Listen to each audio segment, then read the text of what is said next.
Hello, everyone. Welcome to another edition of the Shankly Gates podcast. I'm David Brindle, joined as ever by.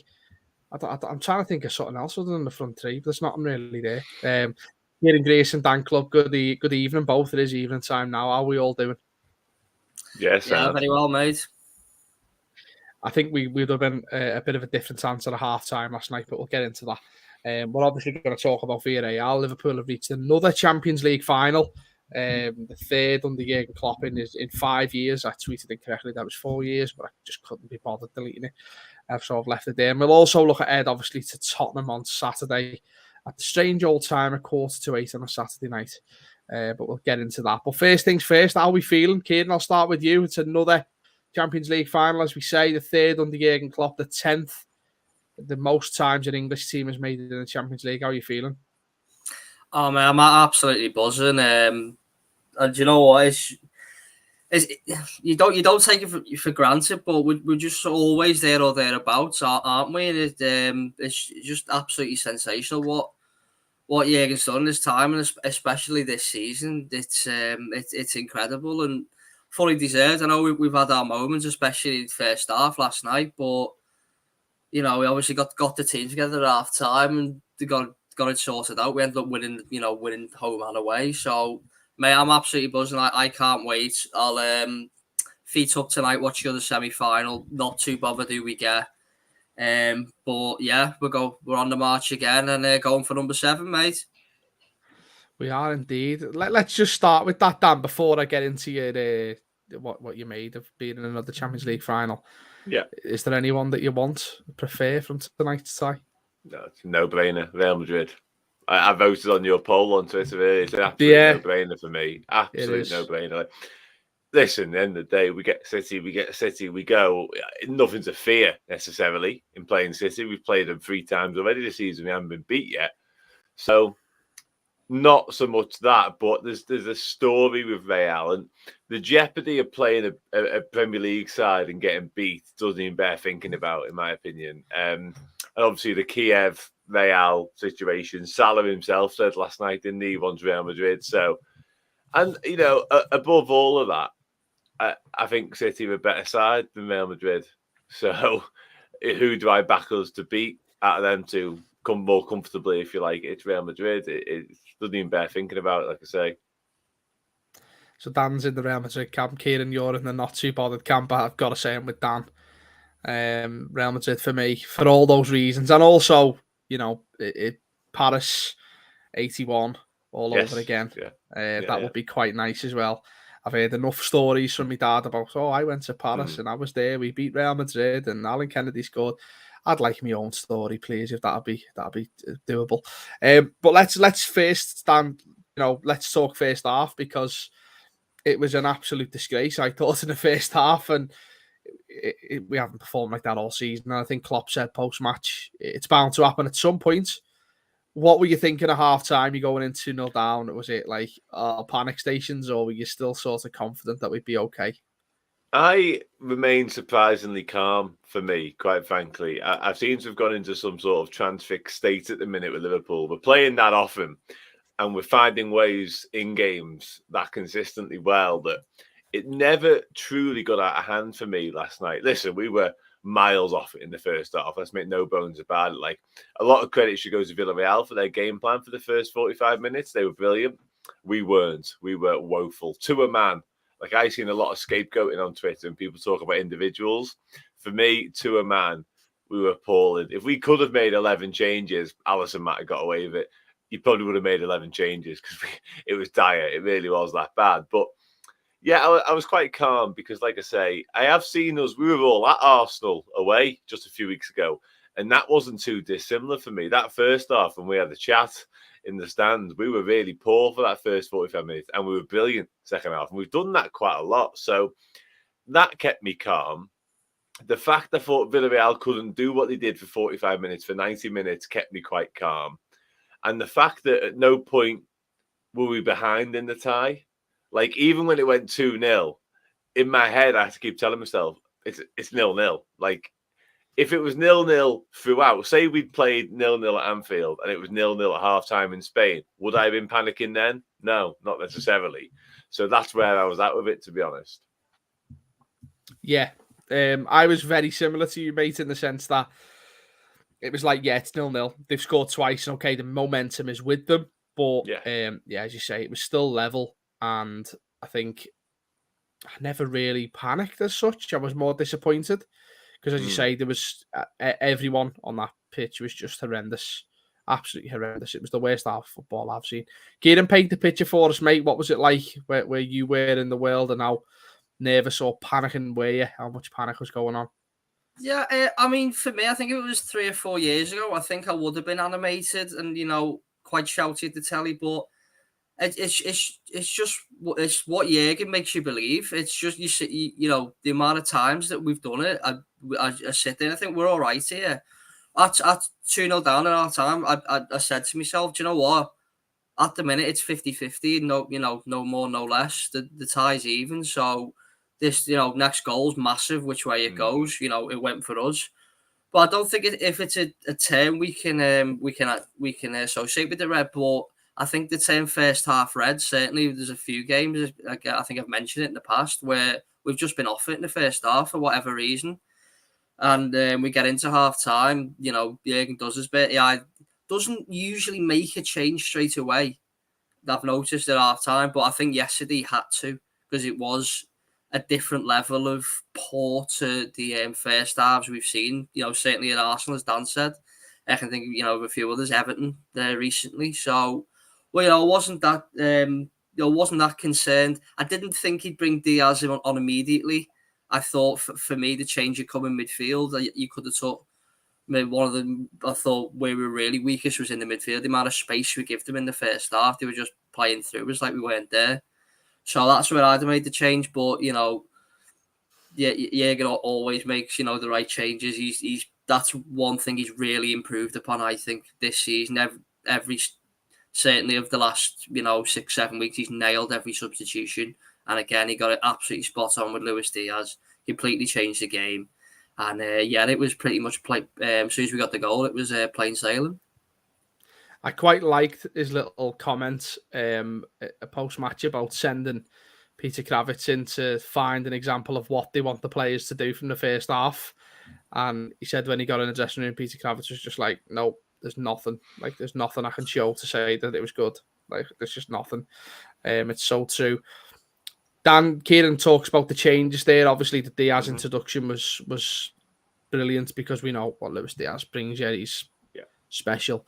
A lot of people are clamouring for Henderson to be brought on in place, or even complaining he didn't start. Where did you sit with that?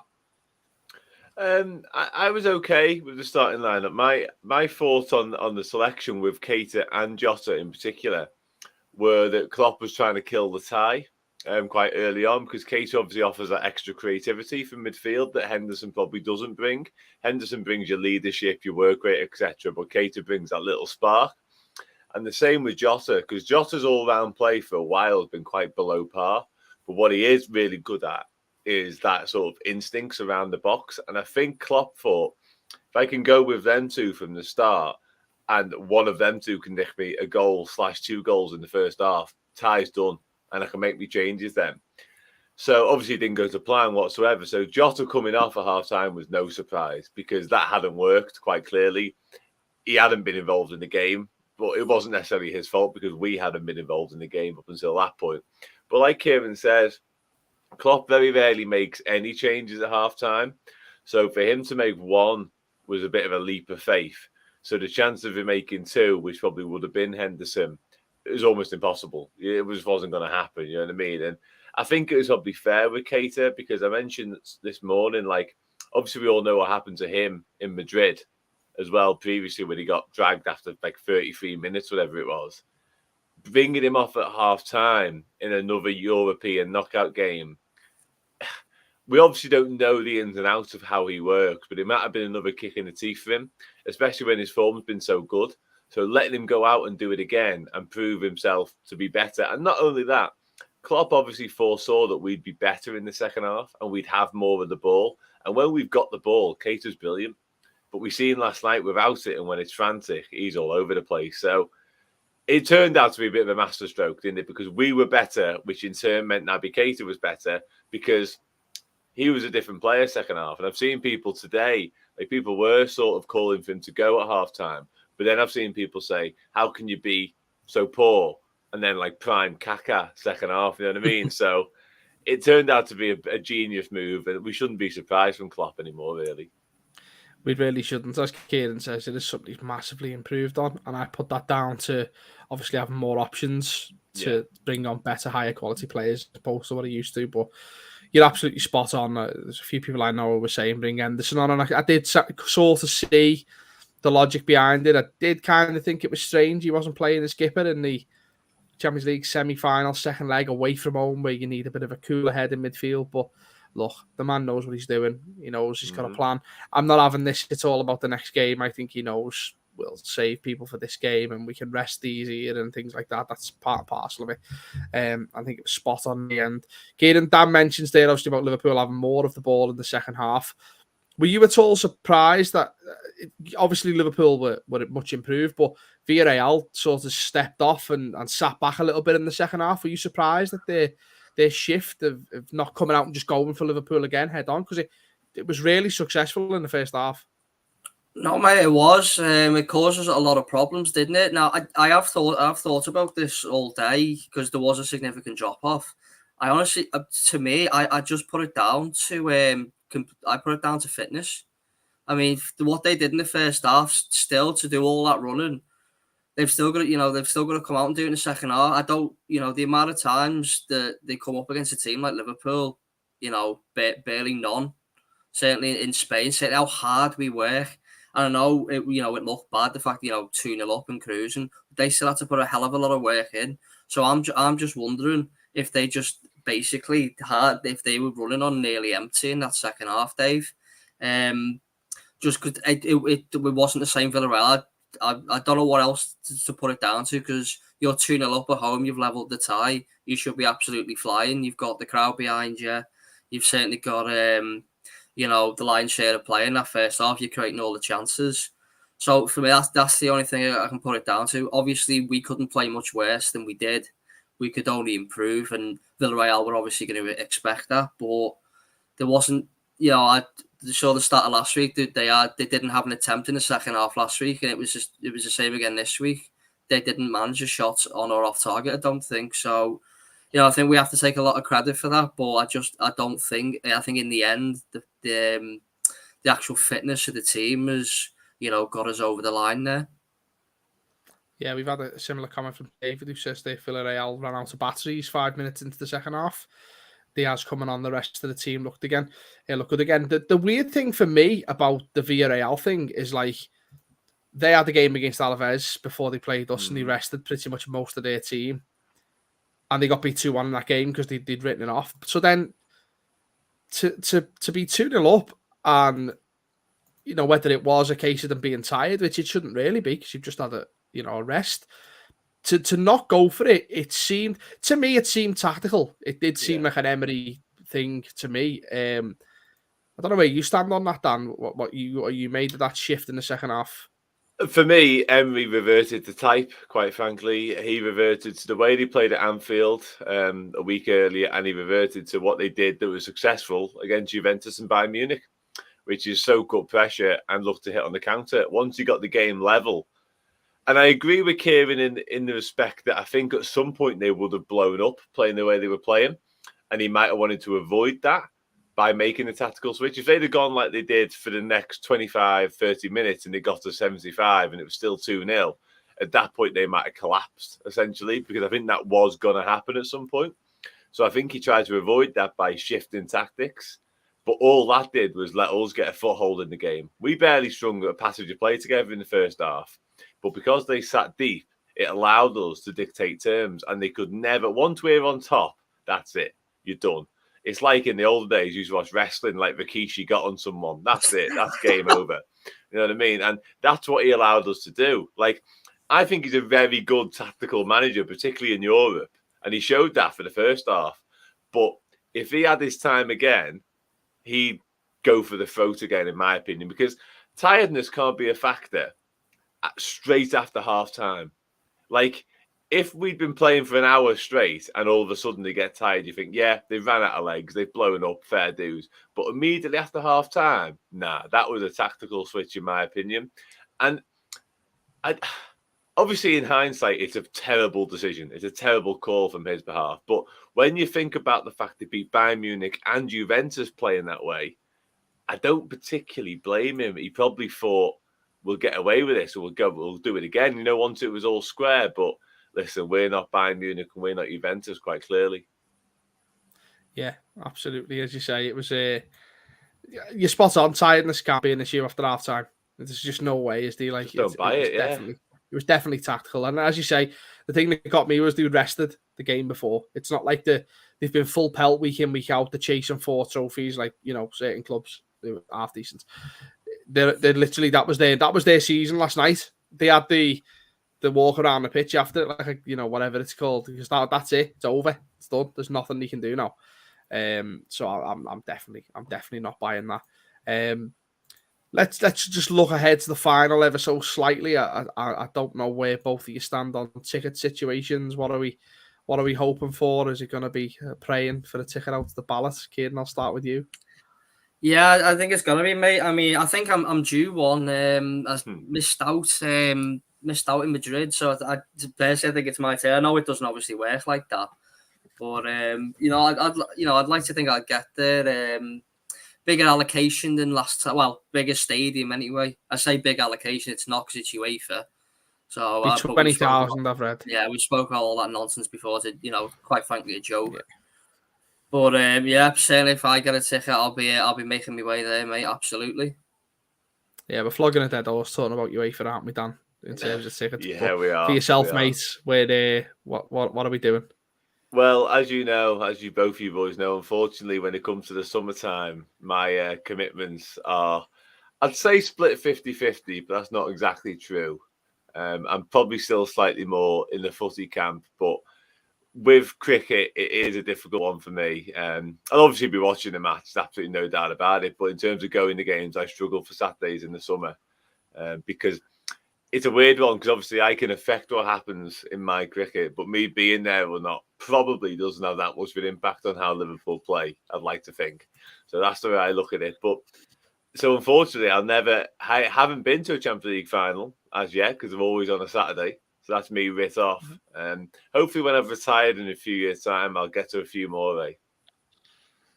You're never going to retire, mate. You're going to be like James Milner. By the way, my body's I bowled 20 overs last Saturday. I'm retiring at some point, mate. Let me tell you.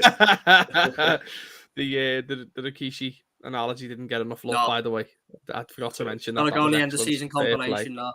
Fair play. Well, I've got to do one of them as well, have I? Yeah. It took me long enough trying to find when we spoke about the quadruple. Found it, though. It took me about 3 weeks.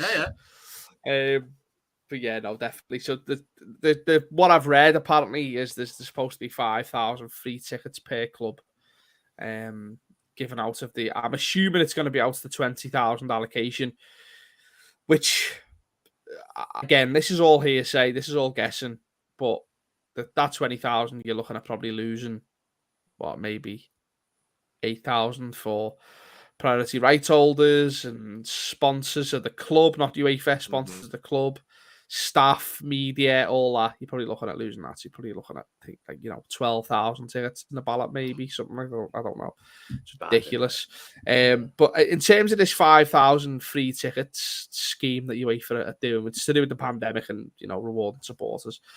We've got no idea how these are going to be handed out. But Kieran, for you, is there any particular way that you think it should be handled? Is there certain fans that should deserve the free tickets more, or what do you think? To be honest, that's the first I've heard of it, Dave. Well, it is an interesting, because I'm not sure how you will divide it up. How could you tell that one fan deserves it more than another? It just seems to be completely opinionated. So I don't know how they're going to sort that one, whether there's going to be a separate ballot for the ballots for that. I don't know, or if it just basically goes on the number of games people have been to.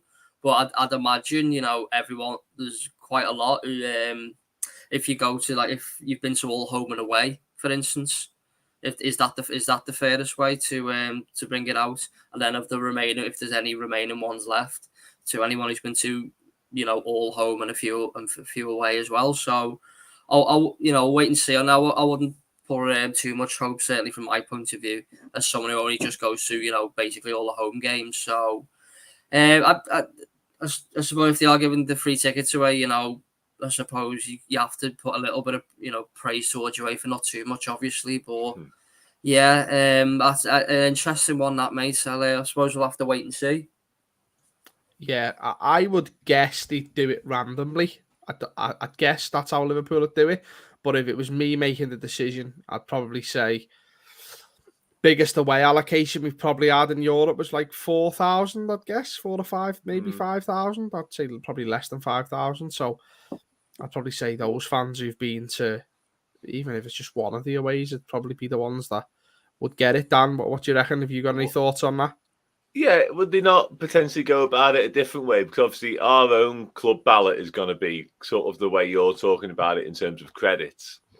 Would they not go, because it's a gift, like you say, in terms of from UEFA, because of the pandemic and what have you. So would they not look to go down a different route, potentially your key workers, your NHS sort of route, and use like an application for maybe if like fans can apply to the club and say, this is why I deserve it because of X, Y, Z.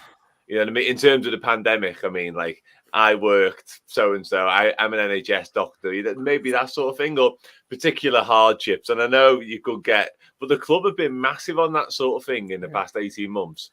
I don't, you've probably seen like the sort of Nivea things they do when people go in and to the club and then all of a sudden Allison comes around the corner and that. It's nice. It's feel good stuff. And there was that, the fella pushing the trolleys in like a Tesco. Wasn't there with Virgil van Dijk as well? So maybe they could go down that sort of route because it'd be 2,500, I'm guessing, or is it 5,000 each club? It's each club. Well, 5,000, but maybe they could do so. Maybe they could 2,500 for the sort of stuff you're talking about, and then gift 2,500 to NHS, so and so. The first vision I had when you said that was, have you ever seen that episode of Father Ted, where there's 2 parachutes and they have to write a letter as to why they get the parachutes, and someone just draws a picture?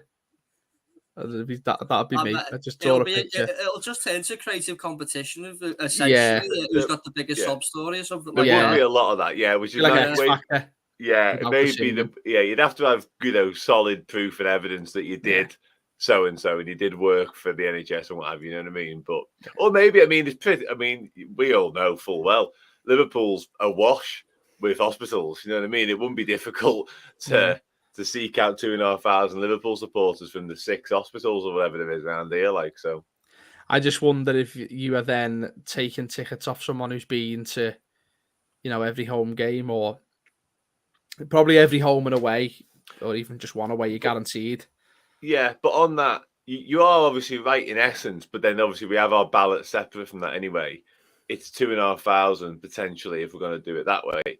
And if I was one of the fans who got a ticket off, in inverted commas, for like a doctor, whatever it may be, I wouldn't really look at it like that because of what they've done for the start, and obviously they were free tickets anyway, and like they're not the people to be angry with. The people to be angry with are your sponsors, UEFA sponsors, and all that sort of stuff, and not necessarily a doctor who's been given a free ticket for the final. You know what I mean? Absolutely not. But I just think I'm not one of these people, but if I was one of those people who'd been to every home game, I think if you've been to one away, I think you'd be guaranteed.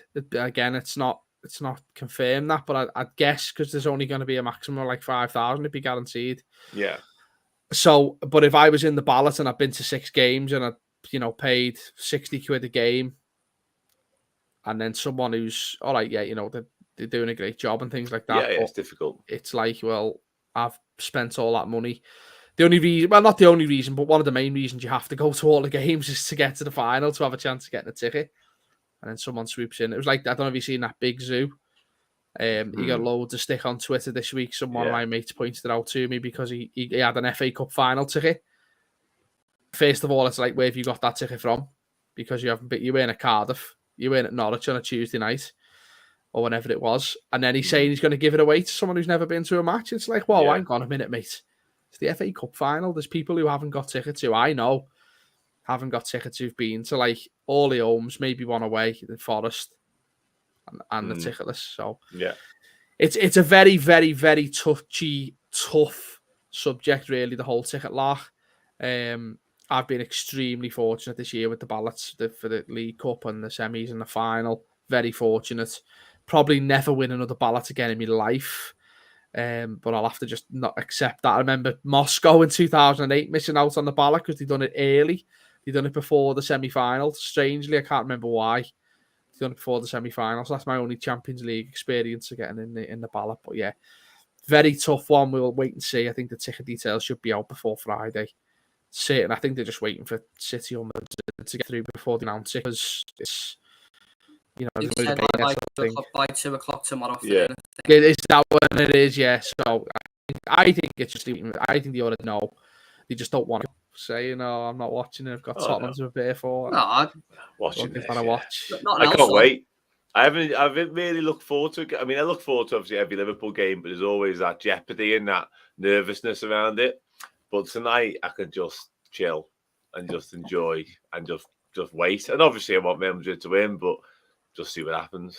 Yeah, it was a bit like a couple of years ago, obviously, when we beat Barca 4-0. The next night was Ajax Spurs, wasn't it? Yeah. That was a decent one. Good game. Similar to that. It was. And last week's first leg was half decent in terms of a spectacle. So same again, it'd be lovely, but you know, Madrid win, as we say. Would be extra time and Madrid win. Extra time, Madrid win. Perfect. Chef's kiss. Go on, Newcastle. Yeah, if only. Do you know what? They didn't. People were saying we didn't cover it, but it was an easy win on Saturday. I didn't think it was. So if they go there and have half a go, I mean, I know City should be beating them, but half a go, come on, do us a favour. But first of all, before City play Newcastle, of course, we've got to play Tottenham. As we said, Saturday night, 7:45 kickoff. Really strange kickoff time on a Saturday night. I'm assuming it's got something to do with BT Sports TV rights. Dan, you look like you've got the answer for me. Yeah, I do. I do. I'm glad you came to me there. Yeah, so the Championship, final day of the Championship on Saturday. And they're all 12:30 kickoffs, I think I'm right in saying. Yeah. So they want to clash with that, obviously. Fair dues. That's fantastic knowledge from Dan Club. Love it. I wondered why it was a late one, and that makes total sense. Dan, I'll stick with you, mate, seeing as you're top people today, I suppose. But in terms of this game, is this the strongest and toughest opponent that we've got left? Oh yeah, that we've got left. Yeah, I mean, even a couple of weeks ago, people were sort of looking at our fixtures, weren't they, and saying, "There's your banana skin, etc., etc." I felt like Saturday, Newcastle was a bigger banana skin because it was away from home and their form's better than Tottenham's, quite frankly.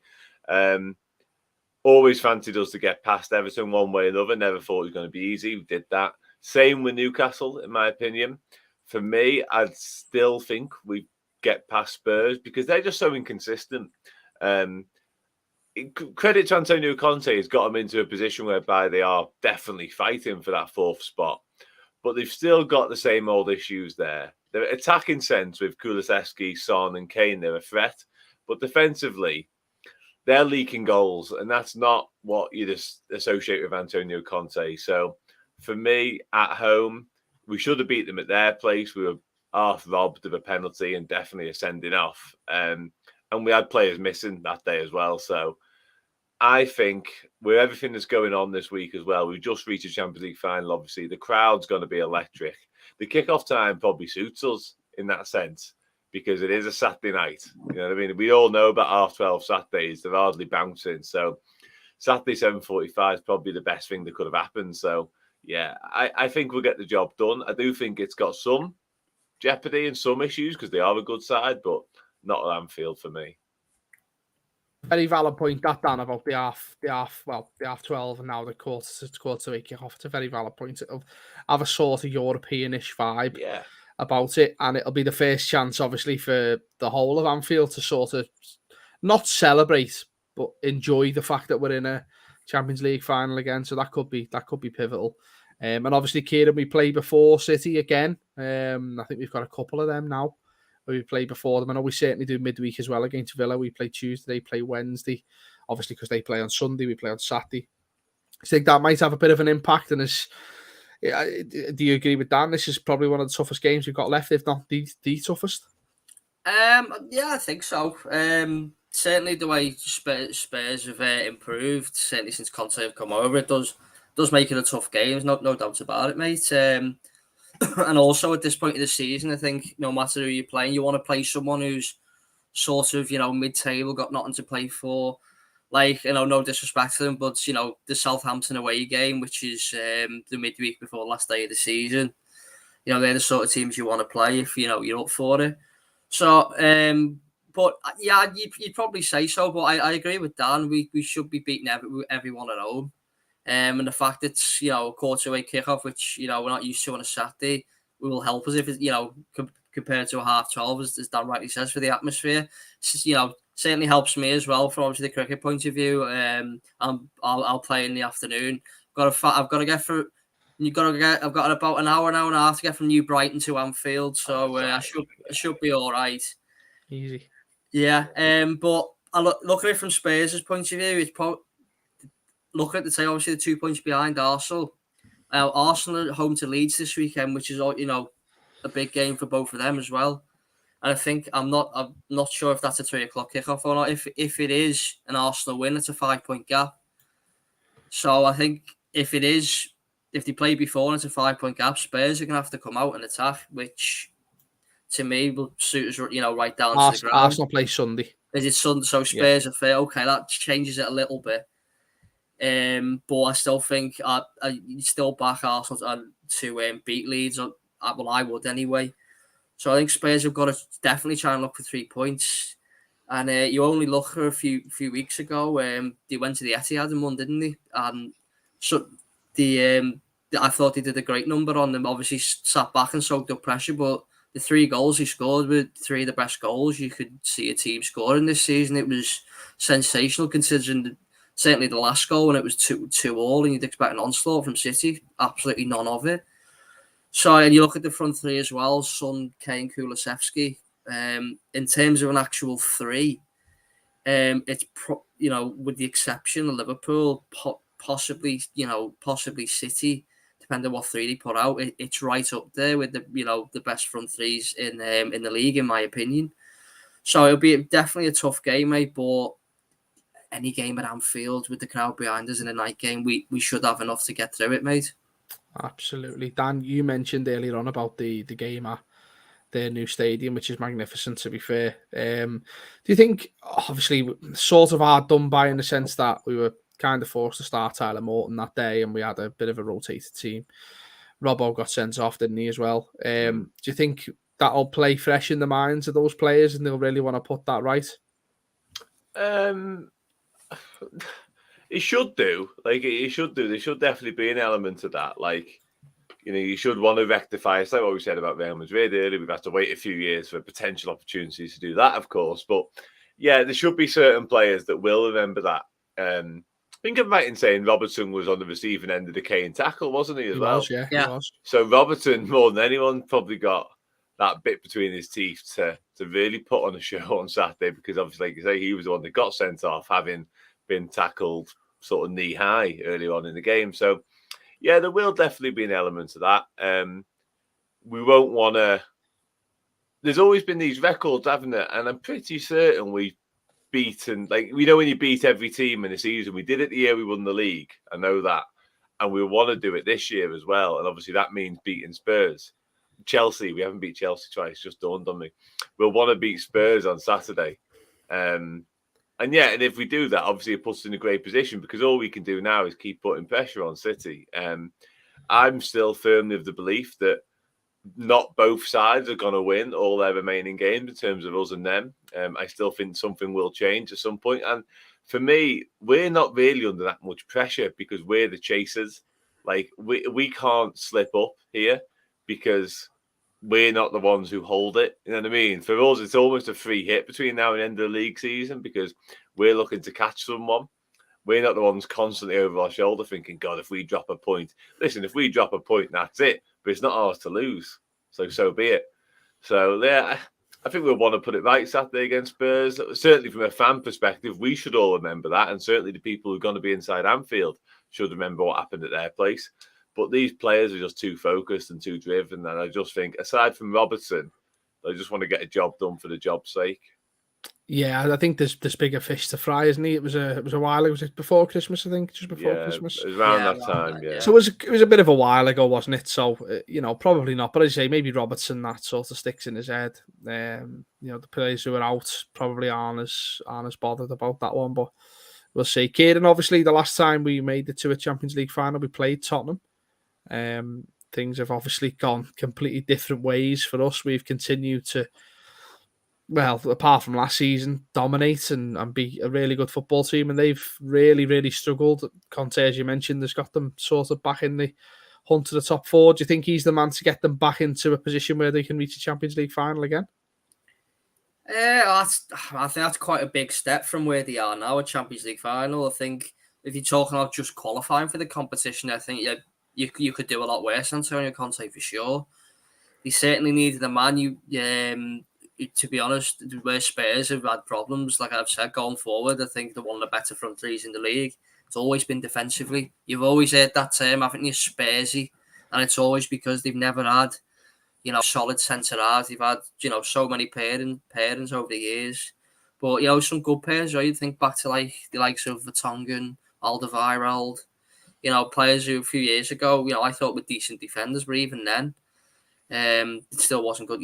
Still wasn't good enough. I know they did get to a Champions League final. Fair play to them, but absolutely nothing else. A League Cup final. That was it. So I've got a lot of respect for Antonio Conte. What he does very, very well. I think it is. I do think it's big for them to finish in the top four, especially against the North London rivals, Arsenal as well.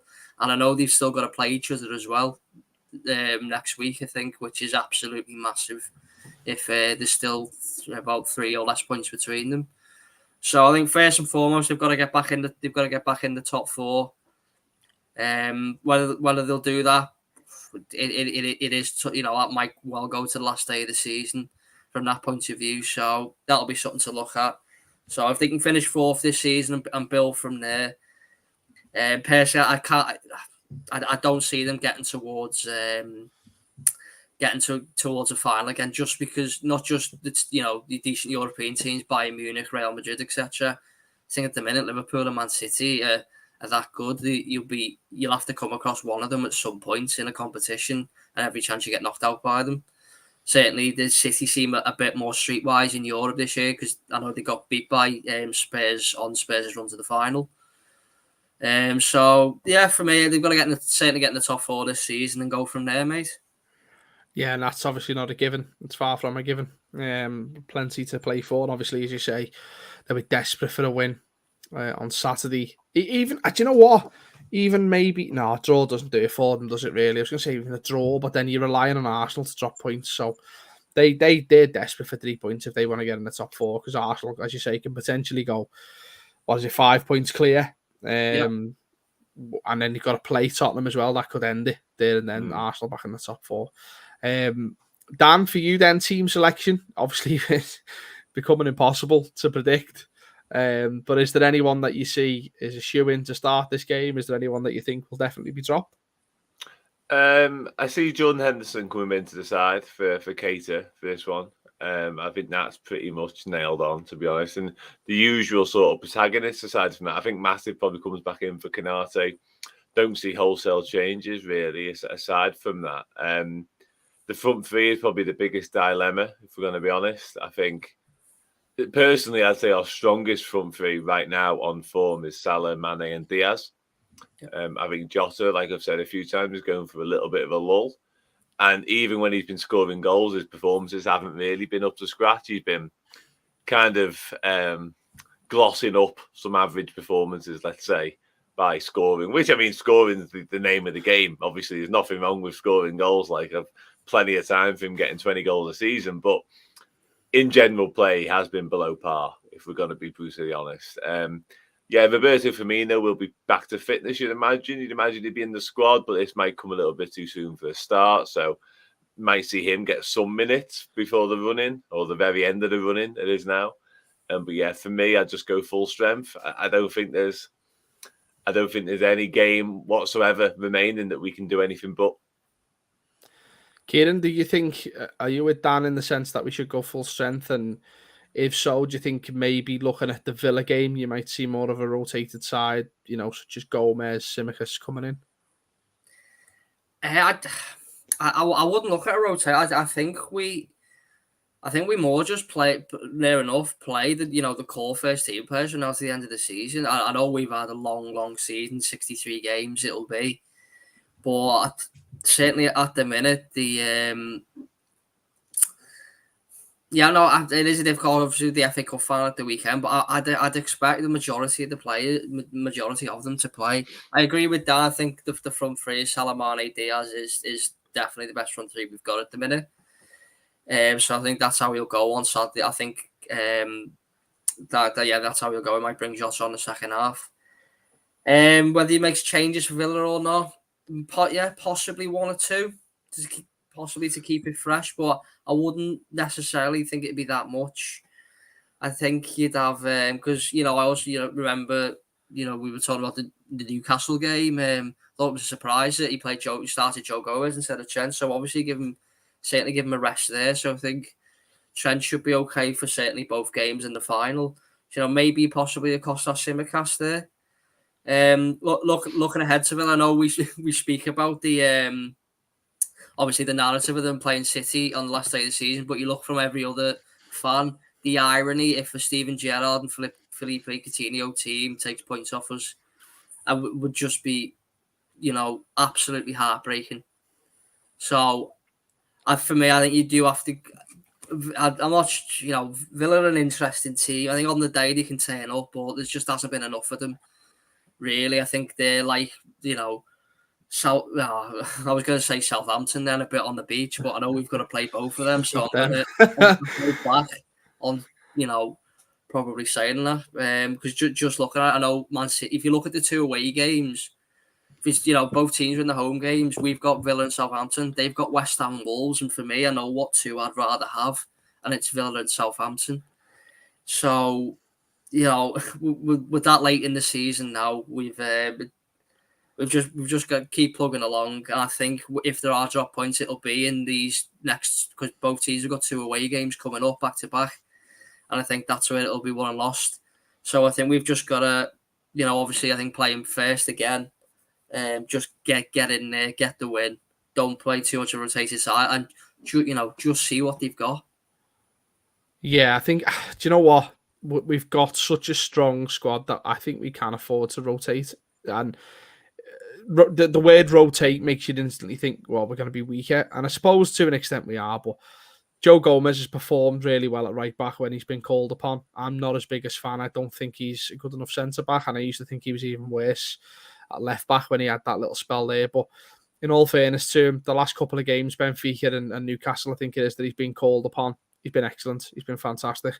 Tsimikas, we've mentioned a few times, playing at left back with Robertson. He's probably not as good as Andy Robbo, but he's about as good as backup as you can get. Centre back, you got Canate to come in, as you say. Gomez is there if you need him, but that's not the best in the world. Midfield, Fabinho and Henderson can rotate. James Milner comes in against Newcastle. Absolutely unbelievable performance from a 36-year-old man. I mean, I can't even run now and I'm not 30 yet. That man is just absolutely unbelievable. So the front three, you bring Diaz on last night, he just changes the game for you. So I think we can afford to do it. Whether he will, I don't know. I don't know whether he'll have an eye on Villa, because it's all right saying go full strength this week and then you have to make 9 or 10 changes for Tuesday. Especially when you've got an FA Cup final coming up on the Saturday after that. You've got the Champions League final to look ahead to. You've got 2 more Premier League games after the Villa game to sort of get through. I'd hate to be Jurgen Klopp right now, just in the sense of like his head must be battered, trying to think, who am I going to play on Saturday? Who am I then going to play Tuesday? It's great for him, and it's great for us, but I'd hate to make that decision. Let's have a prediction then, Dan. I'll come to you. What are we going for Saturday? Yeah, I think we'll see a very open game. I think, like Kieran touched on before, Spurs 3 points or die for them, quite frankly, which I think suits us down to the ground. They've got attacking threats. They will be, dangerous, but they want to come to Anfield and play open. So be it. 3-1 Liverpool. Okay, Kieran. I was going to go 3-1 myself, mate. Yeah, I think that feels like a fair score. I do see them scoring at some point. They have got the threat, but I think we have too much for them. So yeah, I'll echo Dan's 3-1, mate. Okay, I was going to go 3-0 to be honest, and I'll stick with that. Kieran, you mentioned him being Spursy, and I think it's Spursy season. It's that type of time of year where they will do something to just drop out of the top 4 race or whatever it may be in recent years past. It made me think of that time they said they were going to be sponsored by Coca-Cola, the new stadium, because they were going to bottle it. They were going to have bins. Do you remember that? They were going to have recycle bins. It was a joke, but you're going to have recycle bins around the stadium saying just bottle it. Which is great. But yeah, so I think, as you say, Dan, as you say, they've got to sort of come out and have a go to an extent. You can't really come to Anfield and do that. You can't give Liverpool even the slightest opportunity of a counter-attack or, anything like that. You need to be so careful. And I think they will be disciplined. I think they will sit in and try and hit us on the counter. Be a very similar-ish performance to what they've done against City. I'd be very surprised if Liverpool aren't watching that game back religiously this week, just to say these are the dangers. This is what they can do. Because they played a big part in turning the title race on its head, didn't they? So they may well try to do it again on Saturday night. But hopefully, gentlemen, the next time we speak, Liverpool will be at least 2 points clear the top of the Premier League. That'd be lovely.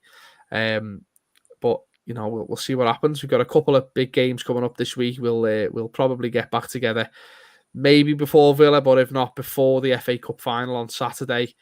And we'll look ahead to that big one. Nice little trip down to Wembley for the 3rd time. It sounds great. Not so good on your bank balance, or probably your liver. But I'll deal with that in later life. Gentlemen, thank you both for your time as ever. It's always a pleasure to chat about the Reds, especially when this team is just so good. And then you've just reached the Champions League final. So thank you both. Thank you for watching and or listening or whatever you may do. And we will catch you all again at some point next week.